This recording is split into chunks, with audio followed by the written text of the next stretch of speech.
Nimasa holds stakeholders sensitization program on dangerous goods and solid bulk cargo management. 2 days stakeholders sensitization program on dangerous goods and solid bulk cargoes management was held on Wednesday, May 3rd, 2023, which was flagged by the Executive Director Operations, Malam Ahmed, ably represented by the Zonal Coordinator, Barrister Bakwa M. Musa, at Park Royal Hotel, NPA Estate, Warri. The Executive Director stated that the essence of the 2 days program was to sensitize stakeholders in the maritime sector on the danger of dangerous goods and solid bulk cargoes, how to handle and manage them, and the cost of transporting them generally. The 2 days program, which is slated for Wednesday, May 3rd and Thursday, May 1st, 2023, had in attendance officials of the agency and stakeholders in the maritime sector. Declaring the 2 days program open, the Executive Director Operations said that the International Maritime Dangerous Goods Code was developed as a uniform international code for the transport of dangerous goods by sea, covering such matters as packing,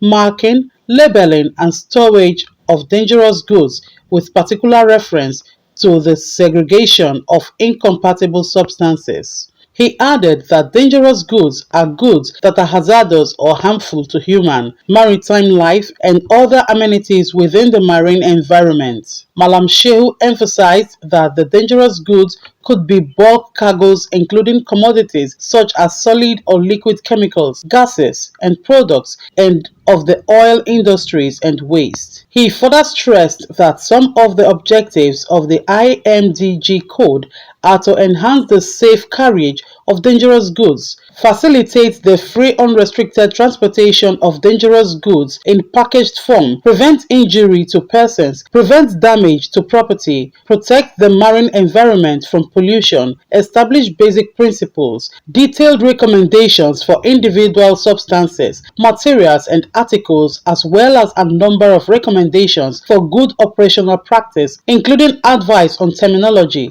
packing, labeling, storage, segregation and handling, and emergency response action. He emphasized that the IMDG code classifies dangerous goods as Class 1 explosive, Class 2 gases, Class 3 flammable liquids, Class 4 flammable solids, Class 5 oxidizing substances and organic peroxides, Class 6 toxic and infectious substances, Class 7 radioactive materials, Class 8 corrosive substances, Class 9 miscellaneous dangerous substances and articles. He added that the above-mentioned hazard classes have been established internationally by a United Nations UN committee to ensure that all modes of transport classified dangerous.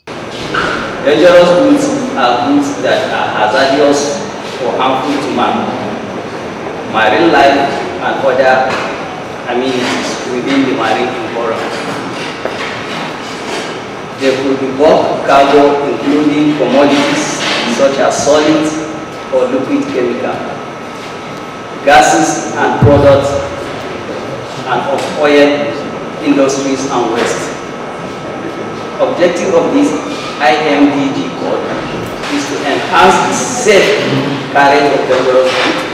In his welcome address, the Director Marine Environment Management, Mr. Hiki Dimowo, represented by Assistant Director and Head of MEM Department, Mr. James Alabo, said that it is approximated that more than 50% of goods in packaged form and bulk cargoes presently transported by sea can be regarded as hazardous or harmful to the marine environment.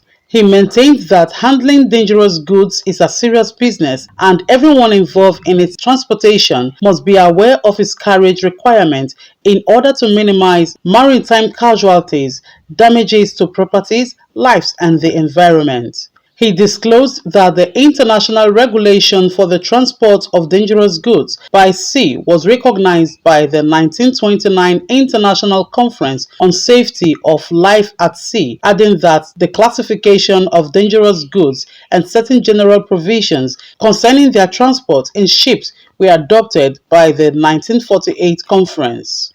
According to him, the International Convention for the Prevention of Pollution from Ships deals with various aspects of prevention of marine pollution as contained in its annex, the mandatory provision of pollution by harmful substance carried by sea in packaged form. He explained that Regulation 1, subsection 2, prohibits the carriage of harmful substances in ships except in accordance with the provisions of Annex 3, which are also amplified by the IMDG code. He said that the successful implication of the IMDG code with respect to the transport of dangerous goods and the achievements of its objectives are greatly dependent on the appreciation by all persons concerned of the risks involved and on the detailed understanding of the regulations. He stated that the above can only be achieved by adequate collaboration and constant sensitization to all relevant stakeholders, especially in the area of information sharing. Bulk cargoes presently transported by sea can be regarded as hazardous or harmful to the marine environment. In this regard, handling dangerous goods is serious business, and everyone involved in its transportation must be aware of its carriage requirement in order to minimize maritime casualties, damages to properties, lives, and the environment. A seasoned expert in the maritime industry and Assistant Director Nautical Surveyor Captain Ayeni Oludare later gave lectures on the introduction of international maritime solid bulk cargoes and responsibilities of stakeholders in shipment of solid bulk cargoes.